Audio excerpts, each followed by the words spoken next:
Nitai Gaur Sitanath Premanande Hari Hari Bol.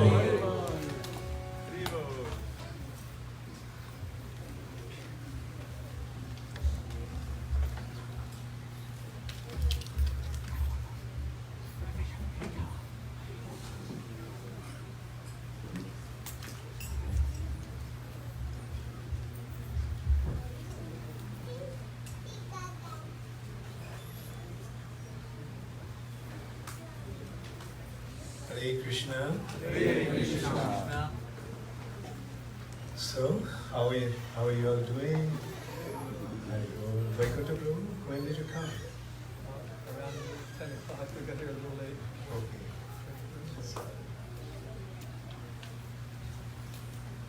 Where does Kala come? Somewhere in Europe. Oh, he's still in Europe. In Scotland. And he's coming from Europe. Yeah, directly to LA. And when are you flying? 26th morning. 26th morning. Yeah, getting there same time as him. Yeah, I saw your exchanges. Very nice. It was very nice that you explained it.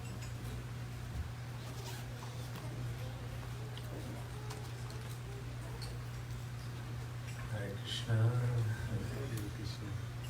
Thank you all very much for coming. And maybe we can sing some bhajan first. Oh my. Okay, so we'll do it afterward. It's okay.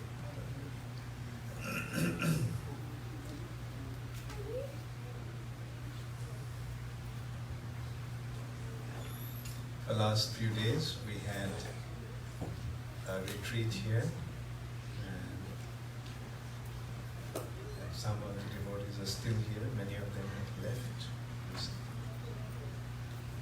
And how many of you are leaving today? You're driving? We took a train. Okay. How was the train? It was okay, it was an hour late, but Yeah. overnight. You see, I took a train once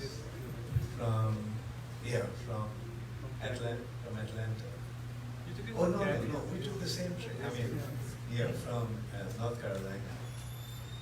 And the train was 4 hours late. And the attendant told me, you see, like this is my experience in train in America after about 25 years. And that time, I was actually going from San Diego to LA. And it was, again, 4 hours. That's much shorter flight, shorter ride. And it was about 4 hours late. So since then, I thought I'll never take a flight. Never take a train. And I never took a train, actually. There was no need also, because in America you can drive most of the time.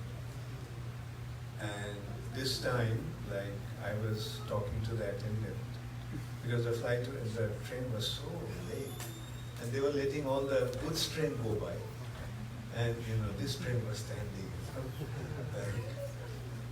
And she told me that these trains in America is always late. They always run late.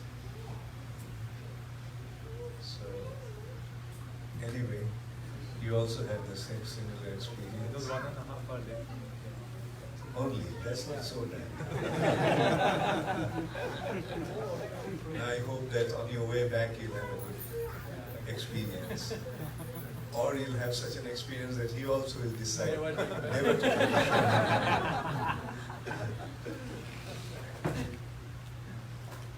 Actually, the train service is very important for advancement.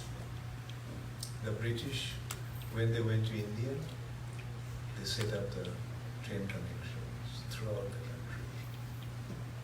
In America also, they did that in the early days.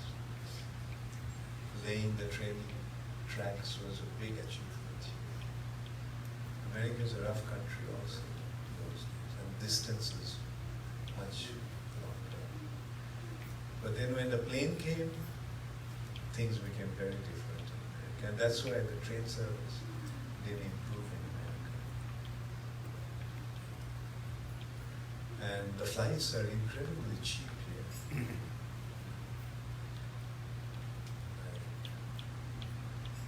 Anyway, the question is, how is Krishna consciousness moving in America? How do you all feel being in Krishna consciousness? Anybody wants to say something? Anyone wants to say something among the guests? Anyone? Mother Krishna Priya, maybe you can enlighten us. Give the mic.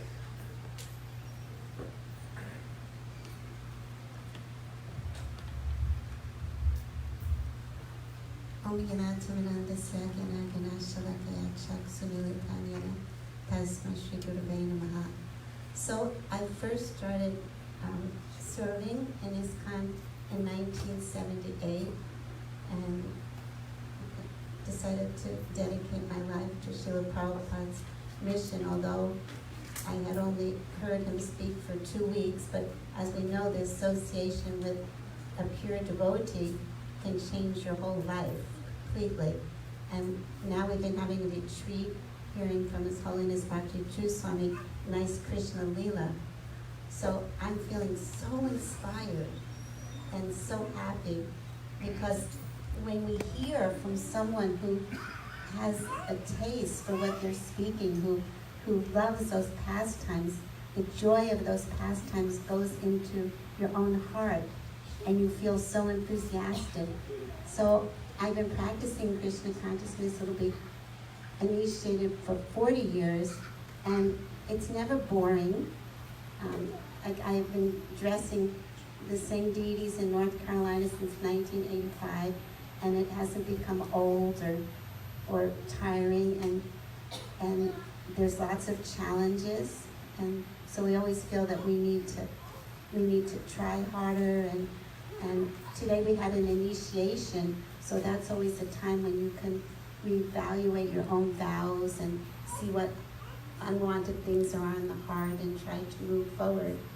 So I'm feeling very happy, and I'm also very happy to be here at this new project here in Deland.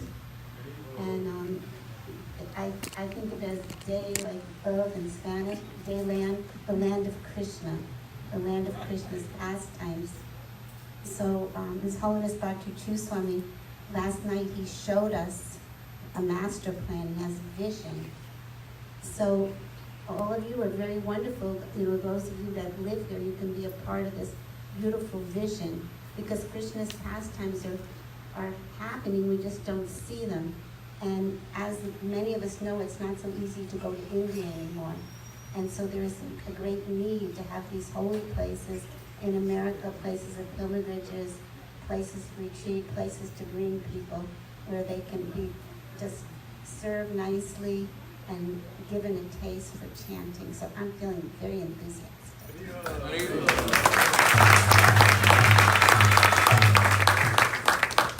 You know, Mother Krishna Priya, you have fulfilled my desire. Because yesterday I was actually thinking that, you didn't get a chance to speak. But at the same time I was thinking, we are running late. So that's why I didn't really ask you. But now that you spoke, I feel very happy. That also reminds me, Neha, if we want to set up the walkthrough, how long will it take? Oh, Lal, yeah. How long will it take? It's in your computer. Where is your computer? In my car. Okay. How long will it take to get it from your car? 5 minutes. Oh, okay. Thank you. Thank you for giving me the opportunity to share. Thank you so much for your association. Thank you. Yeah, this is the master plan that we have, meaning what we want to do here. This actually shows that maybe now is not the best time to get up and see it. And we can't also tilt it to make, so, but we have a walkthrough So we can just explain that and show it to you. It'll give you some idea about this project. Just to give you an idea, we have 116 acres of land. And you can see the shape of the land. One portion of the land is just protruding, tangentially, like a triangle out. And so, and it's next to a lake. You know what's the name of this lake? Cow Pan Lake. So, this used to be, sorry.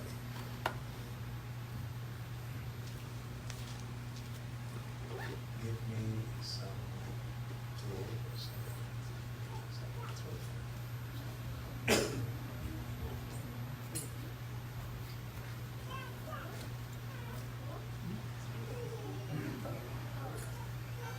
So, oh, love, it didn't even take 5 minutes. It took 2 minutes. You can always see how expert you are and how efficient you are. So, this land used to be a Christian youth retreat center. And that's why it has quite a few things already available, like ready there. Like we have 2 dormitories, we have this hall, we have this hall, we have another building with 6 rooms with attached bar, and we have another building there, we have a swimming pool, 35 meters. So quite a few facilities are already here. So that's why we can actually have programs, make arrangements for accommodation. Like with the retreat that we had recently, we had about 95 participants in that retreat. And about 60 of them, or 55 of them, stayed within our facility. And the rest stayed in a motel about 10 minutes drive. How many of you stayed in a motel? And how was the motel? And how many of you stayed in a dormitory? And how was it? Wonderful. Wonderful. Okay, so we'll make some more dormitories. And actually it's nice, somebody was telling me that it's so nice to be in the dormitory because it's feeling like all of you being together and all of you being forced to attend the Mangalarati. Because if one person goes in Mangalarati, then everybody wants to also, is compelled to go, forced to go. And so, from the, how many of you stayed in the Brahmacharini ashram? And dormitory. In the dormitory or in the rooms? I was in the rooms. You are in the So let's keep it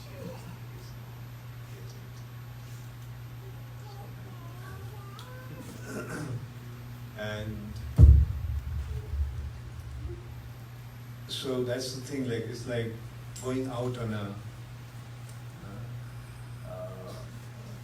camping or excursion trip. So everyone seemed to have liked it. Everyone seemed to have liked it. And as Mother Krishna Priya was saying, like topic of Krishna consciousness and Krishna's pastimes is always very enlivening.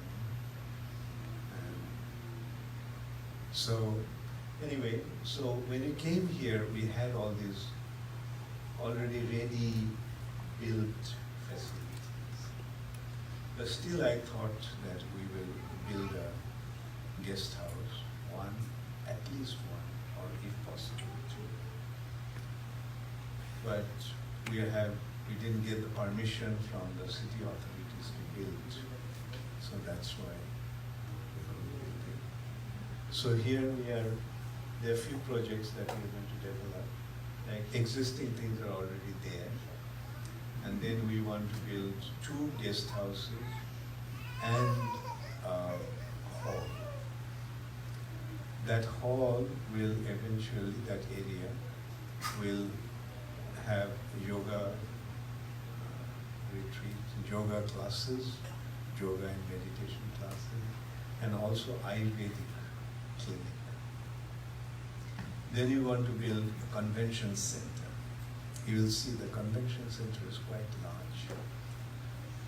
Large in the sense, our accommodation capacity may be 200 to 300, but the convention center will have facilities to have conventions with about 1,000, 2,000. Because even if we cannot provide accommodation here, they can stay in the hotels and then we also going to have a goshala. We already started a goshala in a small way. About this also we got to know that in order to have cows here, we need the permission from the city. In America, practically, at every state you need permission. Even to eat and sleep, you need permission. So, we're going to have a goshala. Now we have a sort of small goshala. And in this way, we have a few ideas, few projects to build. And finally, we will build a temple. The temple that we are planning to build is going to be, how many of you have seen the Ujjain Temple? Okay. So, on this side, let's see, how many of you have seen? Okay. How is that temple? It's beautiful. Very caring and Yeah. So, that temple is fully marble, hand-carved marble temple. So we want to have a similar temple here. Because the weather here is not like the rest of America. So we can afford to build a temple like that. Because the uniqueness of that temple in Ujjain is that it is built on about 10,000 square feet. And it has large veranda, 25. The front is 25 feet and 2 sides are 14 feet. The idea is that, so that people can, there's a lot of breeze. And the temple room, we could have made the whole thing into temple room. But if the temple room is too large and the number of people are not that many, then it will look empty. But this way, our temple room is relatively shorter, smaller. The smaller also means, I'll tell you, it is about 60 feet by 50 feet. So temple room, besides the altar, the temple area where people can sit is about 3,000 square feet. It's quite a large area. And when actually in India, you get a lot of people coming. So when they come, what we do, we open up the doors and the balcony also becomes a part of the temple. So we want to do a similar kind of a thing here also. But that temple will be built much later. Because the temple is not just building the temple, it needs a lot of, to maintain a temple like that, you need at least 12 brahmanas to take care of the deity worship. And so when we are properly prepared, properly equipped, then we'll get into it. So now, Lal, you're ready? Okay. We'll project it from there? Oh, okay. So maybe you can show, and then I'll ask you to stop, then I can just tell them what it is. And what does the leader do? The leader. What happened to the sound? You have to come closer.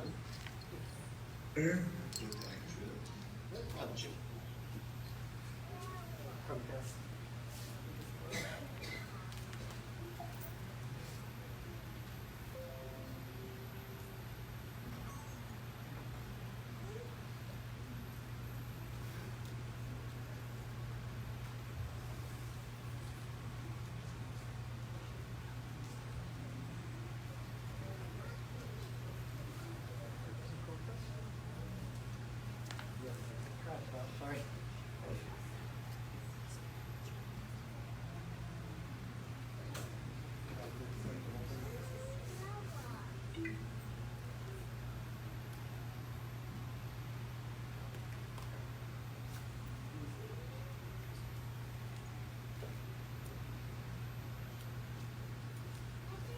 In the meantime, I can introduce, this is Neha.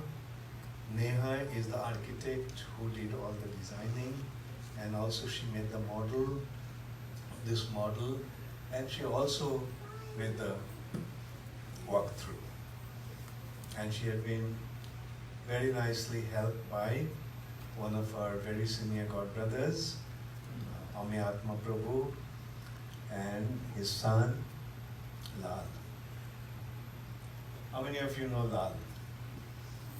I know Lal is very popular.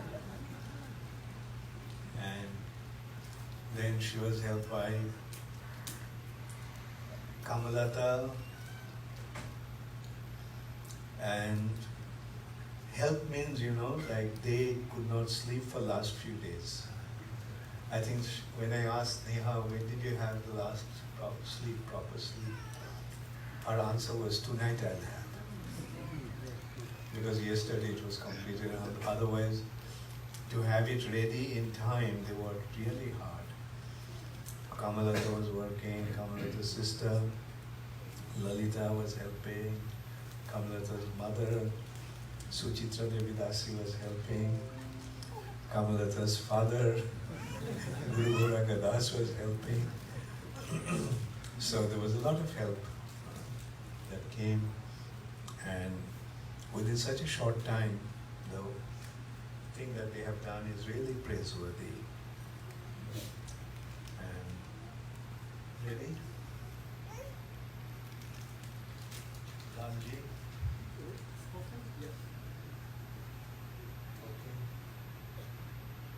And what does the leader do? The leader teaches his followers how to become a devotee of the Supreme Personality of Godhead. That is the actual mission. That is the actual objective of a leader. A leader must be able to teach his followers how to become a devotee of Krishna.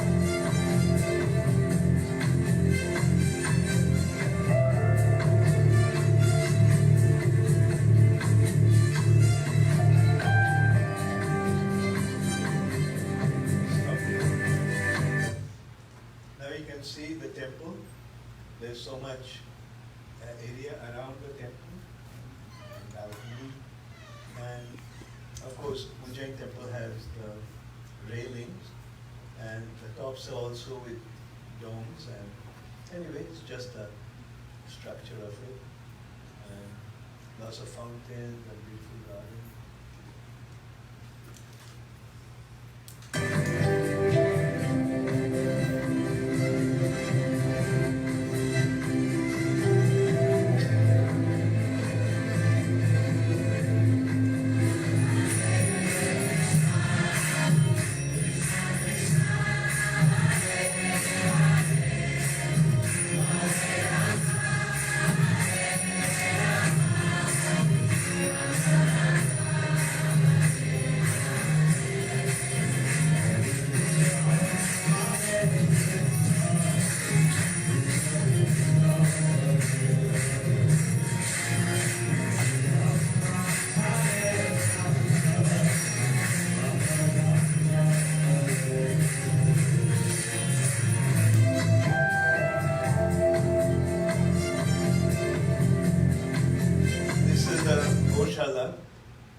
nice and large Goshala for the cows, because cow protection is one of the most important aspects of this project.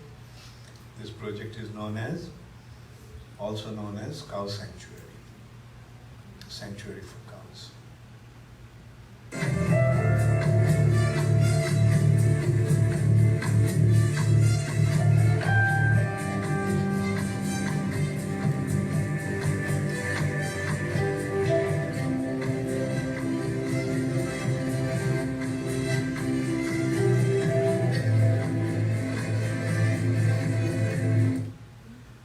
So these are the guest houses that we are planning to build. Although it shows one story here, but the guest houses will be two-story guest houses. And initially we are thinking of building 2, and then gradually we'll build 5 such guest houses.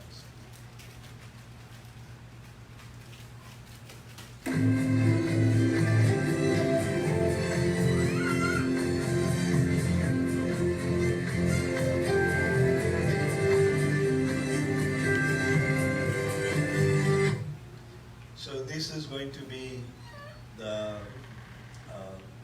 yoga and meditation hall and Ayurvedic clinic.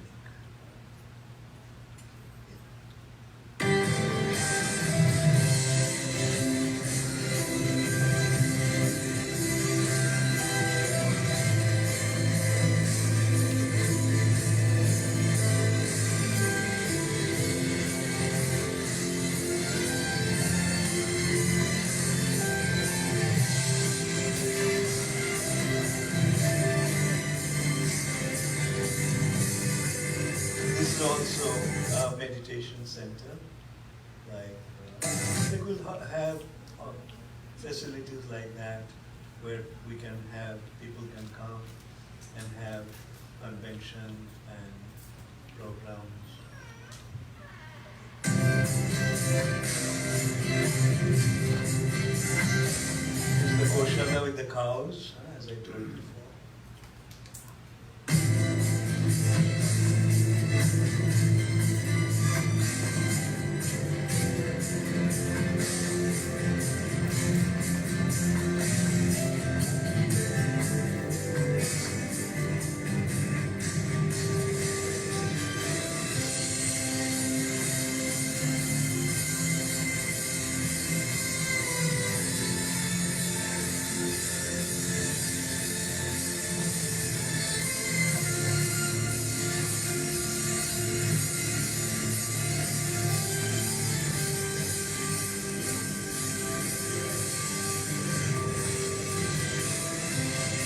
Although now we have only Gaunditai deities, but eventually we'll also have Radha Krishna deities.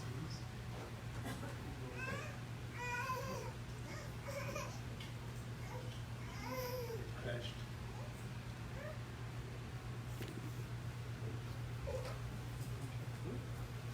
Anyway, that's more or less we covered, except only the convention center. So we are going to have a very large convention center, as I mentioned, where we can probably have 2,000 people participating in a convention. And the convention centers also will have the facility to divide it into smaller rooms, smaller halls, so that like if there are smaller groups, then they can also take advantage of that. So this is the idea that we have, and you can see that this is just a preliminary development. Eventually, we have so much land, and if Krishna wants, we can develop many wonderful facilities here. Like one thing we want to also do that we haven't shown here, like we want to have arrangements to scientifically prove the existence of life. Prabhupada wanted us to preach Krishna consciousness as a science, establish Krishna consciousness through science, the scientific basis of Krishna consciousness. yesterday Shesha Prabhu was here, and Shesha Prabhu mentioned, not only he was here yesterday, he also came to take part in this seminar. And Shesha Prabhu was pointing out that Srila Prabhupada left this planet on 14th November. On 14th October, for 3 days, just a month before Prabhupada left the planet, there was a convention. And it was a convention of scientists. 30 scientists came, and there was about 300 participants. And 30 well-known scientists came to take part in that. And the objective was to discuss with them and prove existence of soul through science. Is it difficult? No.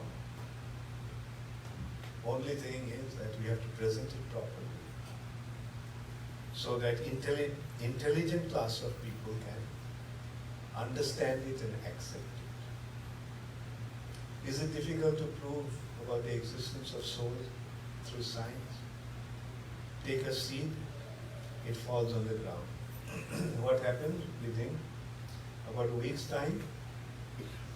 A tree comes in, develops into, germinates into a seedling. Then the tree grows. Then the tree bears fruits. And inside the fruit, there are seeds. And those seeds fall on the ground, trees come. In those trees, there are fruits. In those fruits, there are seeds. In those seeds, there are trees. In those trees, there are fruits. In those fruits, there are seeds. Now, isn't it proving something? Doesn't it prove something? Will this table ever grow? This table is wood, the tree is wood, right? Will this table ever grow? Will this table ever produce another table? Now, why not? What is the difference between the table and the tree? The tree has a soul. The tree has, yes, consciousness, but what causes the consciousness? Right. So,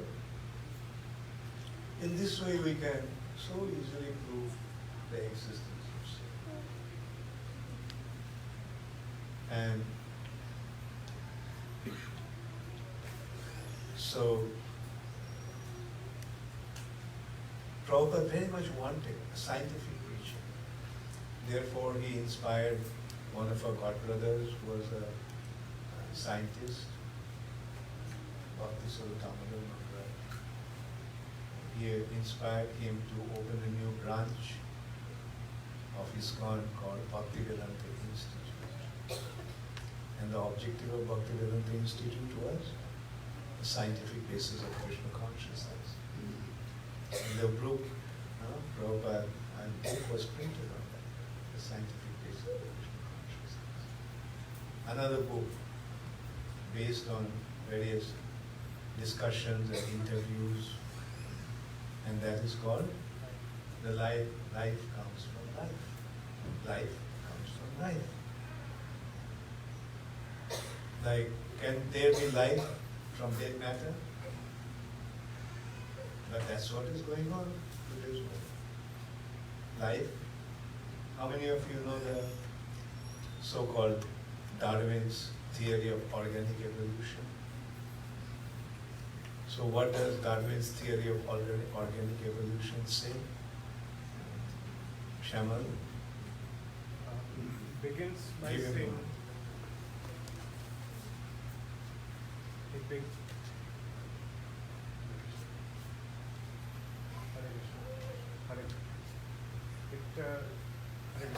it begins by saying that matter assumed some combination, and somehow that started becoming self-replicating mistake all life. They don't give any reason how that could happen. It's just somehow by chance. And Yeah. Very good. from there it says it started changing shape and form and different organisms brought into the nature. Very good. So, what did Mr. Darwin say? Mind you, he is considered to be a big scientist. How many of you heard his name? Darwin. So the theory is that under certain condition means certain temperature and pressure, life came, life evolved, meaning some atoms and molecules combined and became a living entity. Right? There the first was the unicellular living entity, single cell living entity. Then those single cell living entities began to evolve. From single cell, they became multi-cell. Some went to the water and some stayed in land. And these creatures started to adjust themselves in the surroundings. So those who went to water, they adapted the condition to survive in water. Breathe in water, move in water, live in water. And those who are in land, they evolved. And then this way, it started to evolve. Getting evolved means started to improve, getting better and better and better. And eventually came monkeys. Then the monkeys became man. Now our point is, at least for Darwin's theory has been existing for how many years now? More than 100 years? 150 years. So, have you ever seen a monkey giving birth to a man? There are plenty of examples of men giving birth to monkeys.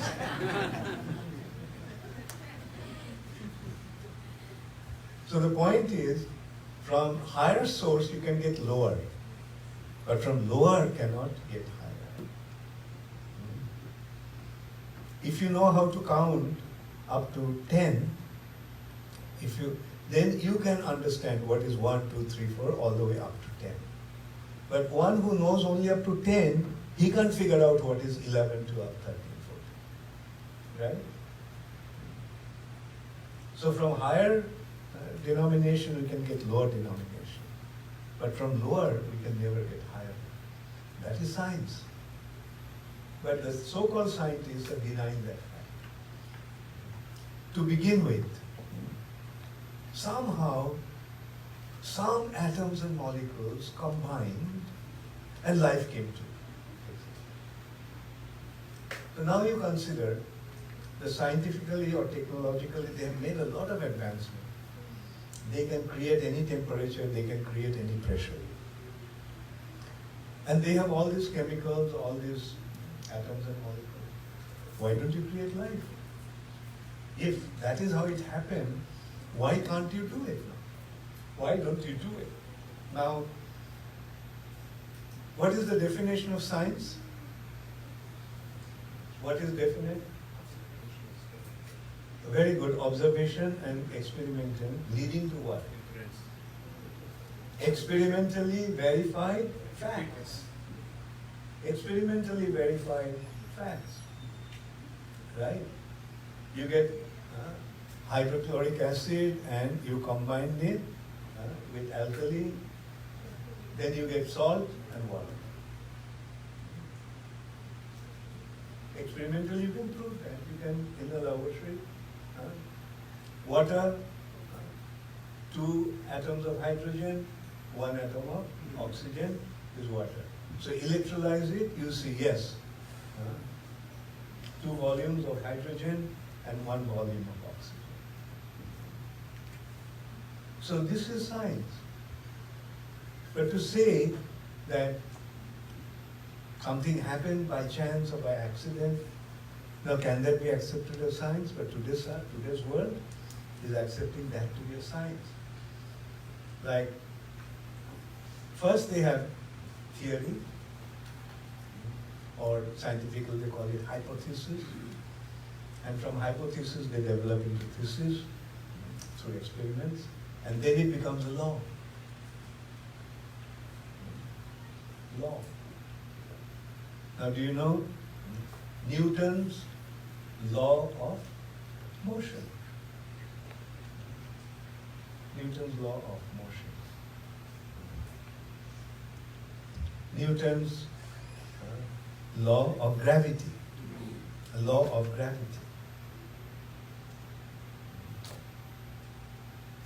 But theory of organic evolution. Theory of Big Bang. Big Bang theory. So now all these theories are going on in the name of science without being proven. You know something, in last 150 years, they haven't established any law. Although prior to that there are many laws. Charles' law, Boyle's law, and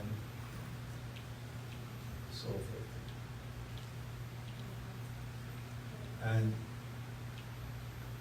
But that's going on in the name of science.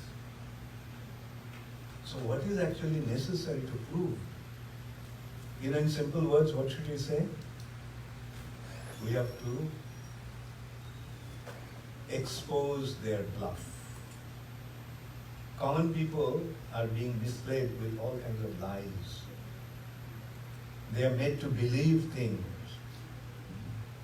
They are saying what science is claiming.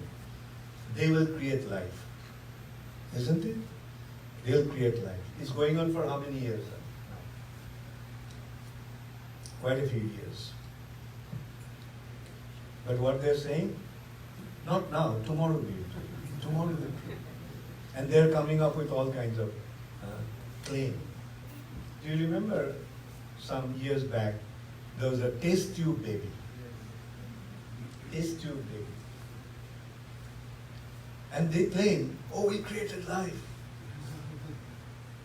But you know what they did? The name itself will prove that. Test tube baby. When they took the mother's ova from the mother and sperm from the father, they combined it and made it develop, and then they put it into the mother's womb. Mother was barren, so she couldn't produce child. So in this way, they actually made some barren woman, apparently barren woman, have a child. Now can you claim that this is creation of life? Okay, then recent past, see how they've been bluffed on it. I mean, how they fooled people. Like in the recent past, what happened? Cloning. And what did the whole world make to believe? Huh? They created life. They created life. But here again, the same thing. The source was living source. From living source, you took something and combined it and you claimed that. Now, what happened to test tube baby claim? What happened to cloning claim? Now the whole world is forgot. Another bluff. They went to moon. I remember about 40 years back, it was such an exciting thing, landing in moon, that people are even thinking of settling down in moon. They were saying that they were about to start selling land in moon. But then what happened? Why didn't they go and settle the colony in 40 years? Moon is not good enough. Let's go to Mars. Why go to moon? Why don't you settle down in Sahara Desert? Why don't you make Sahara Desert fertile and live there? Such a large piece of land is there. And to begin with, there is no dearth of land. Most of the land, when you fly, what do you see? Or even drive down, we see. Only the cities are populated. The rest of the place is all empty. So what's the need of spending billions of trillions of dollars just to make this experiment? You know why? Because unless they prove something, unless they say claim something that they have done, their funding will be stopped. Government is spending trillions of dollars for this research and so forth. So in simple words, will it be too shocking to hear? The scientists are bluffing. So-called scientists are bluffing the world. How many of you are coming from the scientific background? How many of you are shocked to hear that? Yeah, one thing you can rest assured, the sadhus don't lie.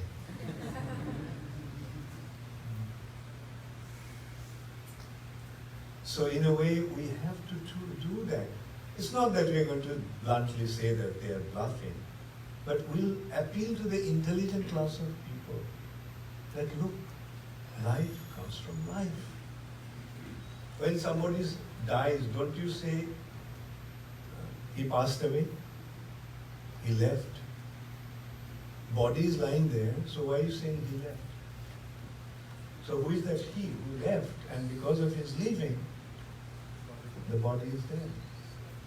So that immediately proves what makes the body alive. Is it very difficult to prove the existence of the soul? No.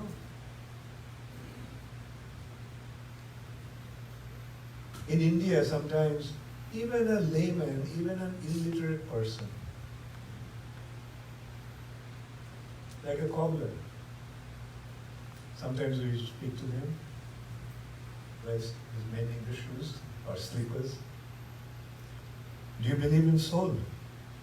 Oh yes. Even a cobbler knows he believes in soul, although he's not educated. Why do you believe in soul? मृत्यु के बाद कुछ तो होता है ना, कोई चला जाता है, वो है आत्मा. Simple answer. At the time of death, somebody leaves the body, and that's the soul.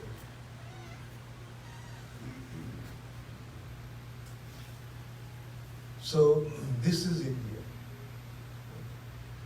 But the Western world is bewildering the whole world and making them believe there. No, soul doesn't exist. That is the scientist's theory. There is nothing called soul. There is nothing called God. Everything is matter, and everything is matter, and everything evolved from matter.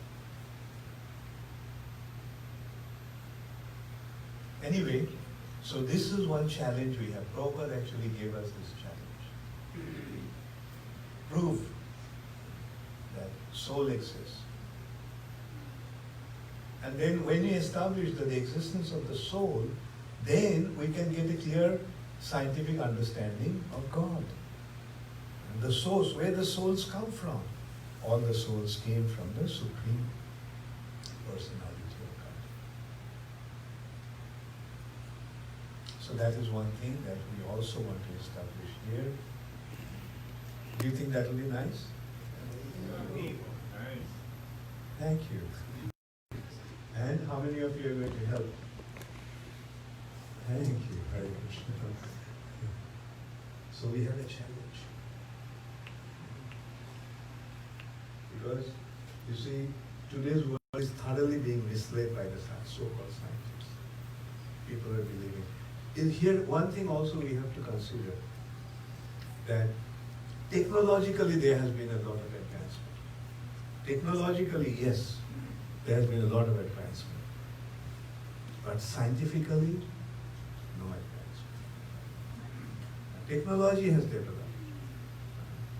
We manufactured cars, we manufactured aeroplanes, and we have been in the medical field, we have been able to do heart transplant, bypass surgery. The other day one doctor was telling me here that bypass surgery is 100% Almost. Oh, that you didn't say. I think he's 100% Narayan. Okay, that I knew already, 99%. And you told us 100%. Almost. Okay, almost 100% means 99%. Okay, thank you. But this is a big, I mean, at least I haven't seen I haven't come across any bypass surgery being unsuccessful. There are some rare cases. Because whoever I heard went for bypass surgery, and nowadays, even I tell people, don't go for putting stents, go for bypass. Because if you have heart problem, you put stent. That's not a solution. That's a makeshift adjustment. Go for bypass. It's much safer, much better. When you get bypass surgery, your heart becomes even more efficient. Why? Because you have put the new veins in, new arteries. So this is how there has been lots of technological advancement, but not scientific advancement. Why? Because they're stuck with one point. They don't want to accept the existence of the soul. But the moment you accept the existence of the soul, so many problems becomes immediately solved. So many mysteries, so many things becomes immediately solved. Simple consideration, existence of soul. And we have so much information about that. All scientific. You know, according to the Vedas, how many different types of living entities are there? 84. Okay, very good. It's not possible to count. If there's somebody challenges, not 84 million, or 8.4 million, but 8.32, we can't really contest that. Who is going to count? So we have to accept the words of the scripture. But what you can prove is there are 4 kinds of, okay, first of all, there are 6 symptoms of life. 6 symptoms of life. Life is there. Wherever there is life, there are 6 symptoms. How many of you know the 6 symptoms of life? Birth. Wherever there is life, the creature must have been born. Growth. Change. Like the tree, in autumn, the leaves fall. And in spring, the new leaves come. Change taking place. Then reproduction. How many you got? 4. Thank you. And then decay. Decay. And then death. So take any life, whether it's a mosquito, whether it's a tree, whether it's a monkey, or whether it's a human being. Everywhere you'll see this: birth, growth, change, reproduction, decay. 6 symptoms of life. 6 kinds of reproduction. 4 kinds of reproduction. 4 kinds of reproduction. That means there are 4 types of living entities. Some living entities are born from sweat. Swedaja, born from sweat. Now consider who are the ones that are born from sweat. Have you seen how the amoebas multiply? Amoeba is a unicellular amoeba. Right? It has one cell. And that one cell has a nucleus and in course of time, the nucleus splits, becomes two. And then it becomes two different entities. That is how these unicellular and living entities multiply. As if, just as from the body comes the sweat, there's sweating and multiplication is taking place. Swedaja. Then udbhija, from seeds, trees and plants fall in that category. Then andaja, from eggs, birds and reptiles and insects, they fall in this category. And then jarayuja, from embryo, animals and human beings fall in that category. Now, is it fairy tale or is it science? Does it make sense? Okay. So just to give an idea, like how scientific the Vedic informations are. And why these things are happening? Why birth is taking place? Because of the presence of the soul. Why all these things are happening? Will this table ever go through any change? Will it ever grow? Will it ever reproduce? No. You can say table was born.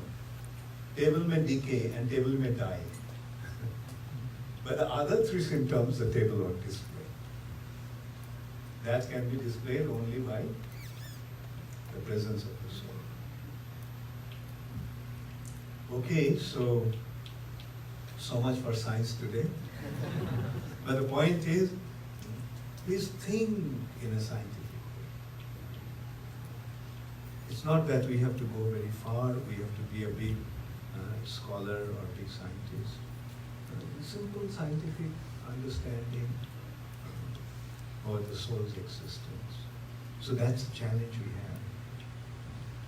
And then only intelligent class of people will accept Krishna consciousness. Thank you all very much. All glories to Srila Prabhupada. Now you can come and have a look at this model. Hare Krishna, Gaur Premanand.